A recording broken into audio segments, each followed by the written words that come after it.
intro actually, and to thank everybody for making the time to come to this. The team have been incredibly busy all week. It's been pretty intense, and I think we started off with a problem statement around the SLAM process, effectively the challenge to come up with some improvements to the SLAM process, which effectively made the process as fair and equitable and positive and good for people with disabilities and more complex needs as it is for anybody else, for that matter. So that's where we started from, and we've gone through a heck of a process in the last over the week, and a really good big multidisciplinary team, lots of involvement from people, and so this is our opportunity to feed back to you the process we've been through, and what we've come up with as our ideas to improve the process. So on that note, I'm going to hand over to Laura, who's going to take us through some slides. Thank you, Laura. So welcome to the show and tell on day 5. As James said, it's been a heck of a process, so we're going to do our best to be coherent, but forgive me if my processing is a little slower than it was on Monday. Welcome everyone, lovely to have you here. Just a quick reminder that we are recording. So the challenge, as James said, was to find an improved employee journey with a particular focus on the experiences of those with disabilities. And that was translated into a sprint goal, a starters, leavers and movers process that is equally positive, accessible and supportive for all Birmingham City Council colleagues. And there's a few principles that we were keeping in mind throughout the sprint. Principle 1 was to be inclusive. So this is essential for some, but useful for all. And a good example to think about is if we just look at the top line of this diagram, that for some people, they may have a permanent disability. They might have one arm, for example, that affects how they use your service on a mobile, on a computer, how they turn up to something in person. Someone might have a temporary problem. They might have their arm in a cast because of an arm injury. They can only use one hand. Some might have a situational challenge, as a new parent might be holding a child whilst trying to access a service on their mobile phone. You might have to think about how that UX works for someone who's only using one hand. So the point we're making here is that if you're inclusive, it's better for everyone, but it is essential for some. The second principle that we stuck to was to be human-centered, which is including the human perspective in all steps. And the third was to think about an end-to-end process. So although our sprint goal references the SLAM process, we've actually, when we unpicked it, realised that that is part of a much bigger system. And what we intend to do is achieve the whole outcome. So those are the 3 lenses that we were using. I'll briefly describe what a sprint is for those who don't know and who haven't been part of the week. So a sprint is a series of steps that you can take over a specific period of time, really focused time with a multidisciplinary team looking at how to solve a challenge. So step 1, you map, you understand what there is, you ask the experts to input, then you sketch ideas, you have to make some decisions and priorities. You then build prototypes, so you've got something tangible to show people, and then you test it, so you can learn with potential users or designers of your ideas. So this is the process we've been through over the past week. And just to point out that the sprint is the start of a longer journey. So what we have now is a series of tested ideas, and this is the start of a process. It's setting a direction, but there is a longer journey to go on. In the room, we had folks from all of these areas, digital programs, IT, business analyst, developer, human resources, accommodation, occupational health, graduate trainee, cultural change, transformation, equalities and inclusion, and an outcomes officer. And there's a real power to this multidisciplinary approach. It's the combination of all of these perspectives that really gives the power to the ideas that we've been testing. So James is going to explain what that felt like in practice. I'm gonna apologise to the team first of all for messing up their very professional slide deck with my horrible garish things nicked off the internet. But yeah, so there's I think, you know, the thing is it moves so fast. It's so fast paced as a week, right? It's a bit of a mind blown sort of experience where you don't have, we time box everything, so you don't really have very much time to think or time to really kind of dwell on things, which I guess is a good thing in a sense. It's the whole 80-20 that actually probably all the good ideas will come out. Most of the good ideas will come out quite quickly, and then you're really just sort of polishing them. And so, but yeah, I mean, like the pulling together of the presentation for this has been done by, you know, mainly by three and a bit by me, people over the last 65 minutes or so. So that's how quick this has moved. It meanders, the process meanders, and actually that can be quite uncomfortable because you sort of think, how are we going to get this to the point where we can actually deliver something at the end of the week, but actually when you get to the end of the week, you appreciate the need for it to do that, because you keep circling back to the problem statement and the user need, and actually it's not like a circle. It's like a spiral. So you keep coming back to the same point, but you've moved yourself on a bit further in your knowledge. So that was really interesting. Lots of kind of light bulb moments. Yeah, the multidisciplinary approach that Laura talked about was absolutely essential. I think there were definitely points where you could tell people were thinking, well, I know what the solution is here, and wanted to jump to that. But actually, the importance is to get everybody's views and to kick it around. You know, come up with a richer solution. And just huge respect to the team who've kind of guided us through this, because it's been it's that sort of that knowledge about how to run this sort of process and some of the tools and techniques that we've learned along the way that have been invaluable to getting where we've got to. Thank you. I think I'm going to explain a little bit about that whirlwind tour. So day one, we were mapping the existing process to pull out any pain points. So insights included from that day that this the SLAM form, which had been initially quite a lot of focus as part of the problem, is actually only one component in a much larger system. You can see it circled in red. Don't worry, you won't be able to read the detail of the map. It's just intended to show that there was lots around it. And the second thing is that actually a large group of different people are involved in this going well. And so whatever the approach or solution is going forward will need to involve that representatives, at least, from that large group of people.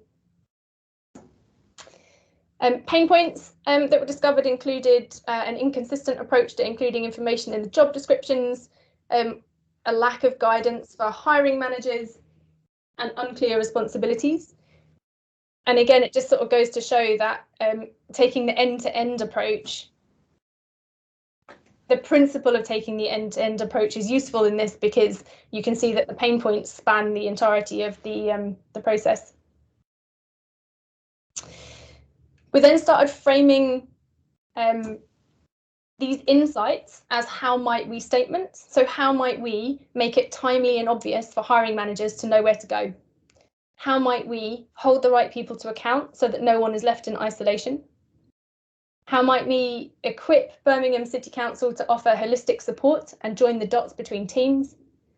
And how might we ensure the process focuses on enabling the employee to be their best? And the reason that we frame the statements in this way is that it helps us start to think about the ideas and the solutions based on the challenges that we found. We then did a lot of sketching, quick sketches, more developed ideas, an ideal path, and lots of analysis and prioritizing as we went to end up with the prototypes. And at this point, I'm going to seamlessly hand over to my colleague Curtis to take on the slides and the talking. Lovely, thanks, Laura. So we, as a team, prototyped just enough to help us learn more about each of those opportunity areas. And the only way we could get to this level of fidelity in the time was to divide and conquer. So the core team all played a massive part in helping to realize these ideas, which, as Laura mentioned, that idea of having like lots of different viewpoints is really valuable at this stage. So the first prototype,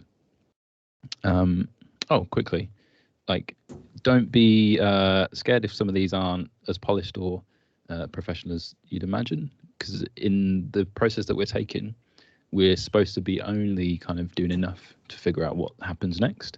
So we don't want to invest too much time in making full working versions of a thing because it's so fast paced, and it's definitely not the final output. So there are 3 prototypes that we explored further. So the first one, a guide for hiring managers. And this was a clear need that kind of surfaced early on, just a sense that if you're navigating this process on behalf of a new starter and they might have additional needs, you really need to know fairly consistently and quickly where to go and what happens next and what your role in that is. The second is a new operating model for ownership of this process, and that's convening kind of a multidisciplinary group. And the third was more of an overarching idea in that how could we create better communication loops for both the hiring manager, the new starter involved, and everyone else in the system that's playing their part. So we'll quickly give an overview.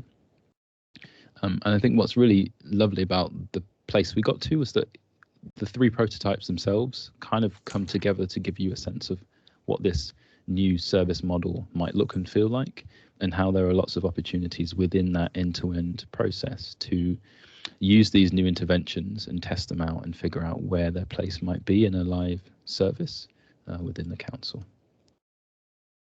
So prototype 1. So this was responding to the idea that we want to ensure the process focuses on enabling the employee to be their best and make it timely and obvious for hiring managers to know where to go. So here we've got a mock-up of some new process guidance, a clear step-by-step guide that might be found on the intranet. And that's to provide clarity for the hiring manager where to go and how to help the new starter navigate the process in the most inclusive way. And prototype 2 was the service ownership model. So this is responding to the idea that, how can we create more holistic support and join the dots between the different teams involved in the process. So if you think back to the map on the left-hand side, there are lots of actors at play across this whole system. And what we're trying to do here is imagine a brand new model of service ownership. So bringing to life a multidisciplinary team or group to triage cases that come through that might require a bit more attention, that have complex needs, and ultimately provide the intervention and support and potentially be accountable for the outcomes of the entire SLAM process end to end. You can see here the core idea is the sense of this group operating with the right people in the right model or mode of working, whether that's reactive or proactive, with some clear terms of reference and an idea that actually we keep that shared problem in the center and we're forming around that as a team at the right time. And we tried to then build on that from the hiring manager's perspective and outline just a scenario of how that might feel. So you can imagine you're going through the new process guidance and actually you realize that you might need to flag the sense that you've got a new starter with some complex needs. So the service owner from that group acts as a convener. So triages the case and thinks that actually we need to gather the people around the table through experience, and then ultimately the shared problem is addressed and we find the right intervention, and then that communication and feedback loop for the new starter and the hiring manager ensures a much smoother transition into employment with the council. And the final prototype was much broader and a really interesting kind of discussion point, so all about communication. So here we explored the theme how to make sure the feedback loop surrounding the process is both transparent and timely, to make sure that people are heard and people have a clear expectation of what's happening. And this is kind of central to the idea that we should build on some of the existing processes that are in place that work, whether it's like procurement or some stuff that happens around building maintenance, by wrapping around a more person-centered approach to communicating the status. So here we imagined a new starter that has requested something to meet their needs, and actually we're using the data and a kind of a clear feedback loop to say that this thing might not be delivered on time before you start. So we're going to call in this rapid response team from that service ownership model to help provide an interim solution, and then ultimately closing the loop when that original request has been met, so that as an employee at the center of this, you know exactly what's going on, and your hiring manager is supported throughout that process.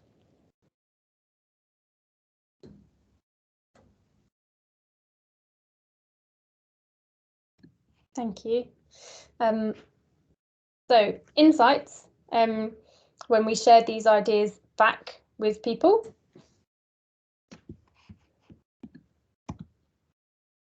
So for the step-by-step guidance, there was strong support for clear guidance, and it meets a gap in the current offer.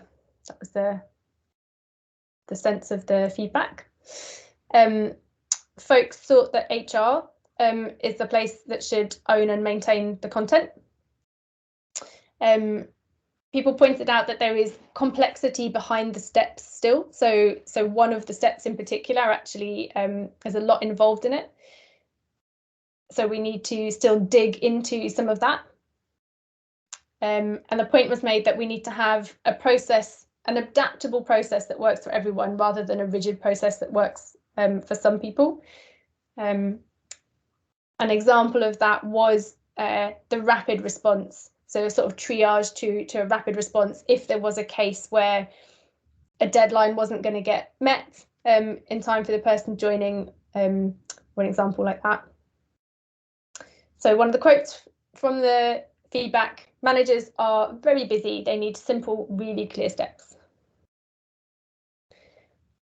On the service owner model, there was consensus on the shape and the makeup of the roles that are needed. And that the fact that there was both this proactive and reactive approach was needed from this group. It had sort of this dual role. So one of the quotes there was, "There is a need for something like this, and it provides a pace of response." And finally, with the communication, there was a sense that this does give reassurance, but there were some questions highlighted about who needs this information, who is best to get this information, and actually a suggestion that the progress updates might better help the hiring manager, who we've identified has a role in stewarding and navigating this process, and actually progress updates might be best sent to them, and they use their judgment as to when to include the new employee or not. But reasons, we highlighted some reasons that might trigger a communication or a communication being sent, which includes needing further information or indicating a delay, so that the hiring manager can escalate when necessary. So a quote from this was, "It gives me clarity, it will work when it says it will." So in terms of next steps, we'll hand over to James to explain.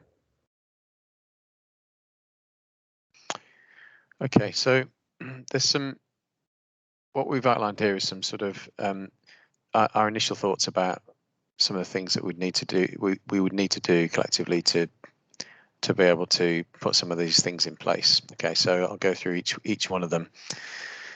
So first one around step-by-step guidance. We need a content owner and a content designer, so somebody who can, possibly a BA as well, somebody who can properly help us to steer through the process and then write that process down in a nice, easy to understand, easy to follow manner.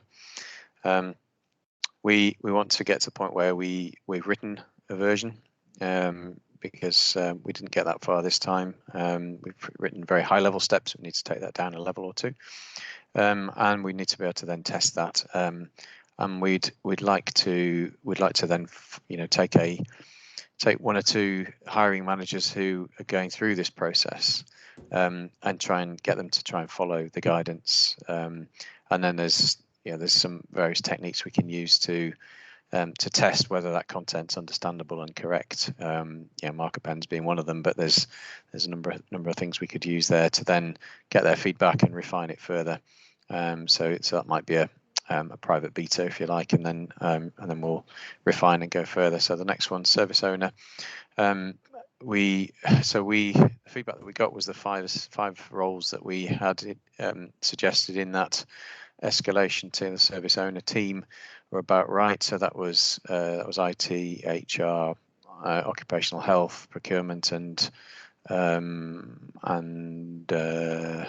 one other, which building services. Thank you, building services. Yeah, thank you. I'm surprised Mark didn't jump in there. So yeah, have we missed anybody? Is that the right kind of role? Feedback from HR is it looks about right, and that they'd be happy to take overall accountability for that group. And then define some terms of reference that include ownership of both the proactive and the reactive element of this, because I think there's the idea that this group is responsible for the end-to-end, the fulfillment of the outcome, which is person in post on time with the kit that they need, and owning that end-to-end and owning the continuous improvement of that service as well. So again, we'd like to put some people. We'd like to get those roles together, and we'd like to test something in practice. So let's take one or two nutty challenges and put them through that process and see how that group responds, and then take it back in and redesign and so on until we refine it. And then the final one is consistent communication. So I think we need to do some more testing with people around this, and particularly making sure that we've got the, if you like, the guidance and rules right around when you communicate with whom and how, that kind of thing, because we don't want to. There's a problem with under communication here, but there's also a potential problem with over communication, and then do some further research to test whether progress updates will support the hiring managers with their responsibilities, and actually, where do those things fit into the workflow? So overall, we probably need to create some sort of delivery team, and again, I think a multidisciplinary team like the one we've had working on this week would be great, to take some ownership, to start with these 3 points here. You'll have noticed that we focused very much on the starters process, because that was the one that we felt generated the biggest problems and challenges for people. But we could throw into that, if we've got a delivery team, into the thinking there, how we create some traction with the movers and levers processes as well, and also look at that when Laura talked about this is part of a longer process. There's lots of other things within this journey that we could do, so I think that's the next step would be to get some approval from people, particularly representing those teams involved this week, to put that multidisciplinary team back together to deliver this. So thank you, big thanks from me and from everyone to the whole team that's been involved this week. People have been involved. Some people have been in the room all week. It's been pretty intense doing this kind of thing online actually, but unfortunately with the timescales we couldn't manage to get face to face. But it's been really good process. People have thrown themselves into it very well. So I'd like to just open the floor to anybody who's seen this for the first time for thoughts, comments, feedback.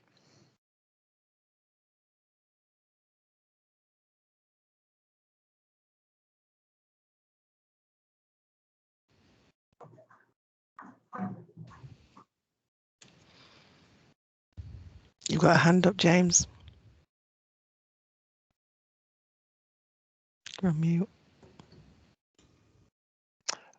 Fiona Hicks, you were first.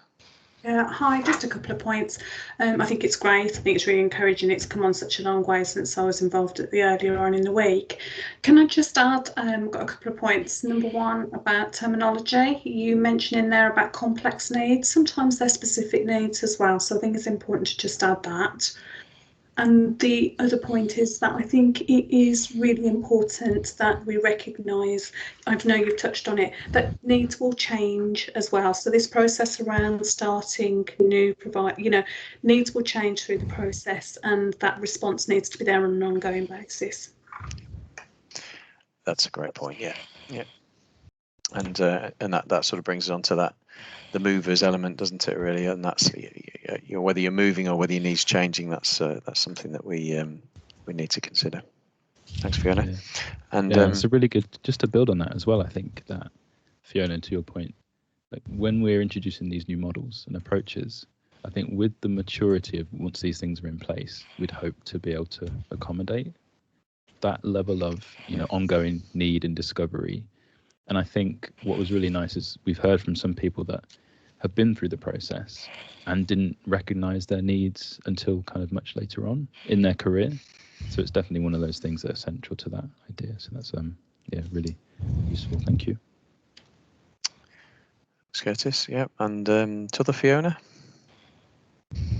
Hi, sorry, you might have picked up in the notes that I can't see the screen. It just looks like you're all connecting. So I haven't seen the slides and I'm very late to the party. So apologies, because this may have been covered. But I think for me, who sort of, as I try and obviously lead on the existing manager's guide that's on there, and it has always been a battle to be clear in that guide about where they need to go to in terms of the equipment and doing the SLAM forms prior to the person starting. So I appreciate all of this work. It's just having that connectivity with that message and where it sits moving forward. There's a bit about as well, many months ago, as part of the new ways of working, we started these conversations with Yvonne Batcher and everybody to try and look at, hang on, about new starters now and getting the equipment for people, hybrid working. So it's making that connection again with the new ways of working about how does this then align to, we are all working different ways. Some people will be living too far away to collect the equipment from an office space. So it's all those things. And apologies if all that has been covered. It was just those key areas that I wanted to flag.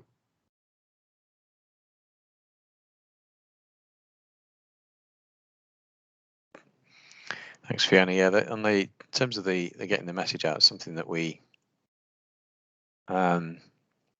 talked about quite a bit actually was one of the things that came out on day one, I think even, was it's all very well writing this stuff down, but will people actually use it? And so it's got to be in a format that's really simple, and that's why we came up with the concept of the 6-step. We know this can be quite a complex process actually, but the concept of the 6-step process, just to simplify it for people.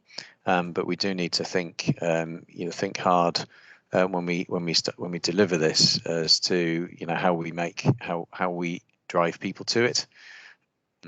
Particularly people who don't do this particularly often, actually. There was some suggestions of that when we shared the idea.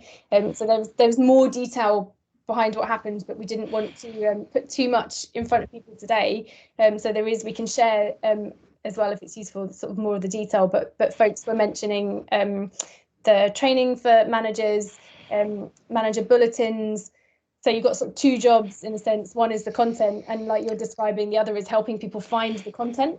And that will also be a sort of necessarily iterative process. But if this service owner group exists and has responsibility for the thing working well end to end, that's part of what would be in their remit, is making sure that once the guidance is clear and correct, are the right people finding it? Are those mechanisms working?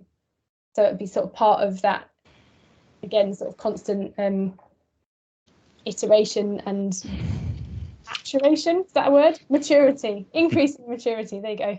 Yeah. And sorry, it's just a plea from me really, because one thing we're really bad at, I think, in Birmingham is that connectivity. So yeah, we all sort of know what something looks like, and it's all joined up. So a document on the intranet, whether it's been written by OD or whether it's been written ICT, but it's basically to help the manager and the customer through that process actually looks the same, and they find it in the same place. So it's this opportunity. If you've got something all singing, dancing, glossy, and you're going to look at how it looks, it's actually bringing in that other element of the manager's guide as well, potentially. And we do a revamp of something brand new, which is connecting and pulling all that information together for a manager. Yeah. There's an argument for a good content audit and a sort of cull of anything that is then out of date or confusing. I think someone mentioned 14,000 items coming up on the intranet when they did a word search for employment or hiring. Can't remember what the word search was. So there's creating the new stuff, but also archiving the old stuff.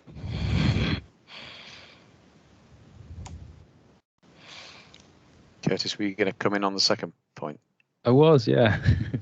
Because sparked off by, I think, a really interesting challenge from Mark. I don't know if Mark, our buddy Mark's on the call. So when you talk about ways of working, actually there's a similar level of complexity in the estates and like the offices where people are actually working, and how that will change over time, because actually lots of people are from home, lots of people from different sites that might not be managed by the council directly. So when we're talking about discovery, it's not just about like the guidance, it's on the other end of that process as well. Like, how do we make sure we can get the thing to the right place and inform the right people that that's happening? So it's, that joined up approach is going to be really, really important, even more so, I think, as things start to become more, I'll say complex, but everyone says complex, don't they? More difficult. So.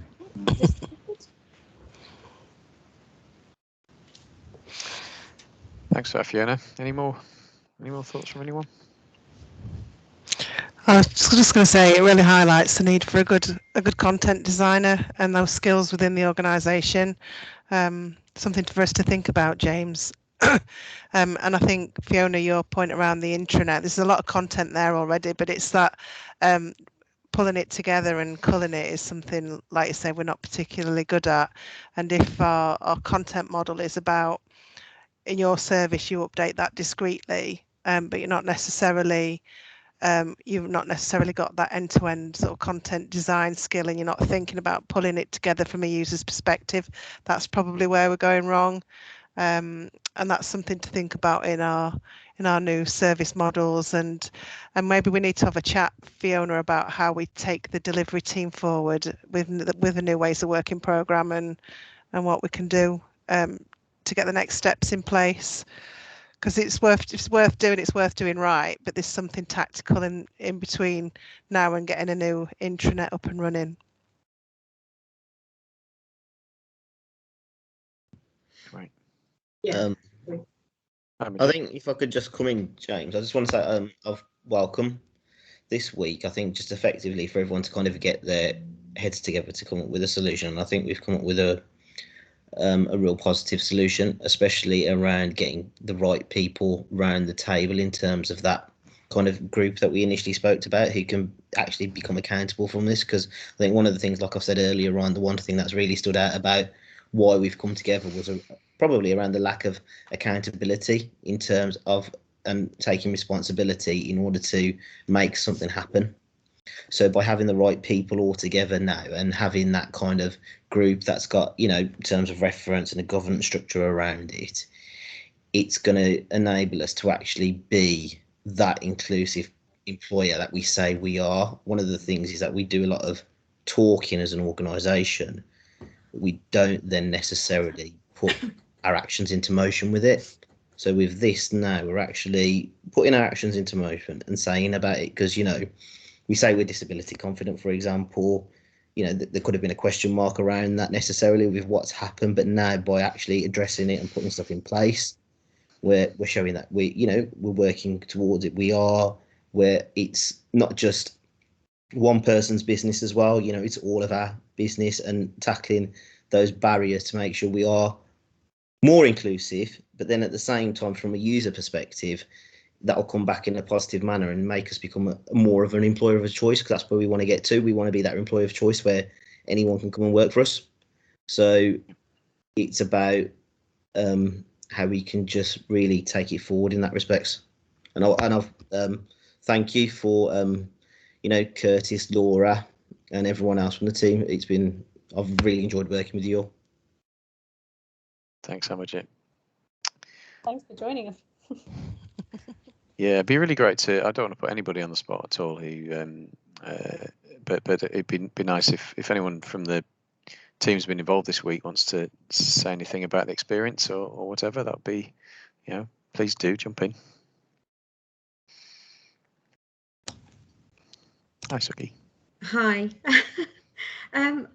Yes, I think the process this week's been really interesting because it's been I've been doing the recruitment review for Birmingham City Council, and it was quite timely in terms of the SLAM process and what we're doing. So it's probably saved me doing a whole lot of work, that information I'd gathered on, and you've collated it all together, and we've done it this week. So that's really helpful.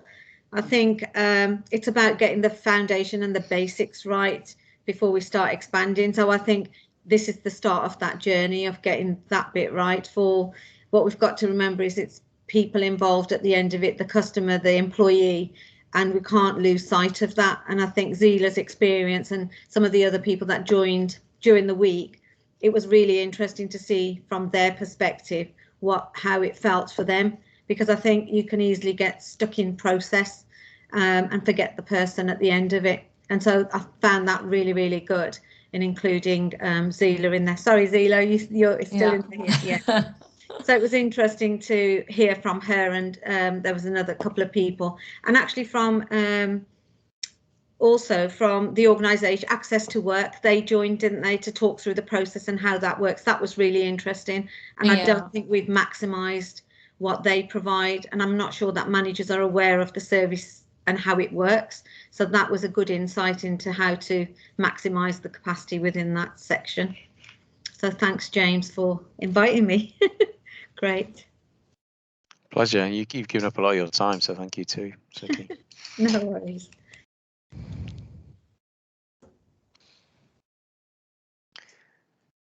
Anybody else? Yeah, I was just going to say I've really enjoyed the approach, the committed time. It's almost felt like a privilege, really, to kind of be part of something where you are so focused on it for that set amount of time, and you have to almost kind of tune everything else out. And it's felt like such a useful approach. And I think at the beginning of the week you said this is going to be really messy, and that's okay. And I've kind of loved seeing the stage. I'm going to live by that motto. But I've really enjoyed seeing it kind of be, all of the ideas, it looking really crazy, but being stripped back and making sense of it. And I've just enjoyed it as a process, really, to kind of work in this kind of way. I'd love to see how it can be. We can take this method and use it again. I'm really curious and kind of interested in this process, but I really, really enjoyed it. So thank you. Thanks, Gemma. Yeah, when I put up that picture and said it's meander, it was the fastest meander ever. It wasn't like a slow meander, was it? It was that kind of, it was trying to get across that messiness, really. But it's probably the sort of thing you never, in fact, the guys were saying right at the beginning of the week, you never actually get, it's always hard dealing with that kind of messiness. You just sort of get more used to dealing with it, more comfortable with it. So, yeah. I'm just really curious about next steps now as well. Sorry, I came late because of school run. So what happens now with this and implementation? Sorry if you've already covered it. Yeah, it's okay. Yeah, we did, but basically we want to continue this. I think the only way to do it is to continue this sort of multidisciplinary way of working that we've had this week, because we've shown how important that is and what you can achieve. So and Cheryl just popped in to say that we need to align this to the new ways of working program, there's probably some, we talked about possibly needing to get some sort of content design people in who can do a really good job of making the content really work, but also make it visible, make it findable, and all those important things as well. Fiona talked about needing to align it to the manager's guide, which make sure that we're connecting the dots up there. So yeah, the next step really will be to get the approval to put a multidisciplinary delivery team together. And we'll look at these three things, but as you know, because conversations we've had, there are other things in there that we didn't get to, did we? Because we've only had a week. So those kind of things will be thrown into the backlog, as we call it, for that team to deliver. I'm happy to do what I can to support pulling together some resources to get a small delivery team up and running to get that content done. And also I'm happy to support that group to make sure that in the meantime we're triaging and owning the end-to-end, knowing that it can be bumpy. Great. Fab. Doesn't look like anyone else is jumping into. So have we got a person nominated to lead the group then, James, in terms of recommendations, or are we convening again next week with others to get some decisions and some names and owners for actions? Yeah, great question. I think we do have that, because but I think it will be worth also following up with people, so some people who've not been able to make today's session. I did speak to Tim last night, who gave me a sense that he felt that the ownership of that whole approach would sit within HR, and that in terms of having an SRO for that process, that would come from within HR as well. So I think we do have that sort of agreement for ownership, but it would be really great to. I think what we could do initially is give people the opportunity to watch the recording, and then perhaps come together. So we don't need to replay the whole thing, but we can then focus a discussion next week or the week after on actually some tangible next steps and names in the frame type of thing. I agree. I think after a week like that, when you've put so much energy and effort in to do something like that, we've got to make sure we build on it and we deliver something. So.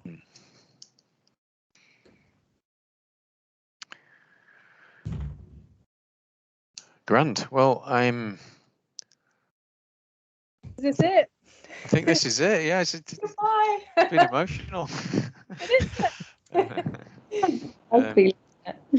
Yeah, no. So just a final thanks to everybody for having got involved, and hopefully you've all certainly I have learned something about a new way of doing something actually through this week as well.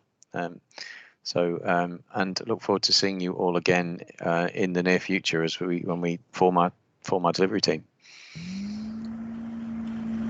Thank you, James. Thanks everyone. Thank you. Great weekend. Take care. Bye. Take care. Bye. Bye. Bye.